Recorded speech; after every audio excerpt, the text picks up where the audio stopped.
বিসমিল্লাহির রহমানুর রাহিম। আসসালামু আলাইকুম। রাজিয়া ডেইলি লাইফে সবাইকে স্বাগতম। যে যেখান থেকে দেখছেন, আল্লাহর অশেষ রহমতে সবাই ভালো আছেন। আমিও দোয়া করি সবাই ভালো থাকুন। আপনারা আমার ফ্যামিলির জন্য দোয়া করবেন। আমার বড় আপা হাজীগঞ্জ থেকে এসেছে, আমার জন্য ভালো বেশি গাছ থেকে পেরে আমার জন্য আম এনেছে। এখন আমগুলো দিয়ে আমচুটি বানাবো, সেটা দেখাবো। আপা এত কষ্ট করে আমার জন্য নিয়ে এসেছে, একটা রেসিপি তৈরি করে আপনাদের দেখাচ্ছি। আমগুলো কেটে নিয়েছি, কেটে পরিষ্কার করে ধুয়ে নিলাম। নিয়ে এখন একটা পাতিলা বসিয়েছি চুলায়। পাতিলা বসিয়ে আমগুলো ঢেলে দিচ্ছি। আমগুলো দিয়ে এখন এর মধ্যে 3 মগ আন্দাজ পানি দিলাম, দিয়ে একটু নেড়ে চেড়ে ঢেকে দিলাম। আমগুলো সবগুলো পাকে না, কিছু কাঁচা কাঁচাও আছে, এর জন্য 3 মগ পানি দিলাম সিদ্ধ করার জন্য। এর মধ্যে কিছুক্ষণ পর পর আমি ঢাকনা উঠে এগুলো নেড়ে দিয়েছি।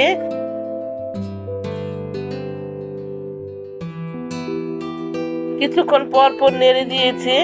এখন এগুলো আমগুলো মাঝে মাঝে একটু একটু শক্ত আছে, এগুলো এর সাথে ভেঙে দিচ্ছি।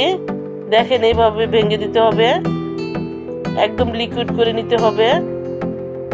এভাবে নেড়ে চেড়ে বেশ কিছুক্ষণ নেড়ে চেড়ে এগুলো একটু ঘন করতে হবে। এখন আমগুলো চুলার থেকে নামিয়ে নিলাম। নামিয়ে এখন এগুলো ভালো করে মেশ করে নিয়েছি। সবগুলো আম মেশ করেছি। এখন করে এগুলো আবার একটা চুলাতে কড়াইয়া বসিয়েছি। আমগুলো সেগুলো দিয়ে দিচ্ছি। এখন দিয়ে কিছুক্ষণ নেড়ে চেড়ে এর মধ্যে সামান্য পরিমাণ লবণ দিলাম, দিয়ে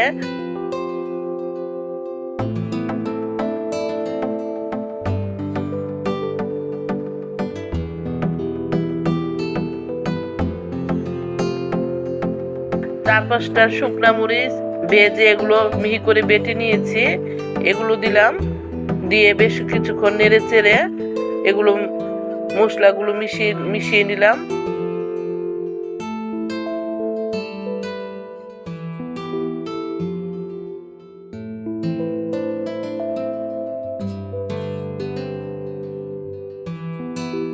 এখন এর মধ্যে আধা কেজি পরিমাণ চিনি দিলাম। চিনি দিয়ে অনবরত এগুলো নাড়তে হবে, নাড়তে নাড়তে এগুলো ঘন করতে হবে। এগুলো না নাড়লে নিচেতে লেগে যাবে, পুরো একটা গন্ধ আসবে। এখন এইভাবে আমি বেশ কিছুক্ষণ নেড়ে চেড়ে, আধা ঘন্টার উপর নেড়ে চেড়ে এগুলো ঘন করেছি। দেখতে লুকতে এরকম হবে, একটু লাল লাল হয়ে যাবে, তখন বুঝতে হবে এগুলো হয়ে গেছে। দেখেন, এই যে আমি এখন নামিয়ে নিচ্ছি। এইভাবে করে আপনারা নামিয়ে নেবেন। নামিয়ে একটা বড় ডিশের মধ্যে এগুলো ঢেলে দিচ্ছি। হ্যালো ভিউয়ার্স, প্রথমে ডিশের মধ্যে কিছু সরষের তেল মেখে নিয়েছি, না হলে এগুলো উঠবে না, এর জন্য মেখে আমগুলো ঢেলে দিচ্ছি। ঢেলে এখন ছড়িয়ে দিচ্ছি, দিয়ে একটা ফ্যানের নিচে রেখে দিচ্ছি। রোদ্রে শুকালে ভালো, আমি রোদ্রে না শুকিয়ে ফ্যানের নিচে দিয়ে দিয়েছি, দিয়ে সারা রাত্রের জন্য রেখে দিয়েছি। এখন সকালবেলা এগুলো কেটে এগুলো কেটে নিচ্ছি। আমসত্তরগুলো দেখতে কেমন হয়েছে দেখেন, এইভাবে আপনারা কেটে নেবেন। এটা খেতে অসাধারণ হয়েছে, আমি খেয়ে দেখেছি। আপনারা এইভাবে আমসত্তর বানিয়ে খাবেন। যদি আমার ভিডিও ভালো লেগে থাকে, লাইক কমেন্ট শেয়ার সাবস্ক্রাইব করে আমার পাশে থাকবেন। ভুল ত্রুটি হলে কমেন্ট করে জানাবেন। এইভাবে ভিডিও দেখবেন। আপনারা কমেন্টস করলে ভিডিও বানাতে ভালো লাগে।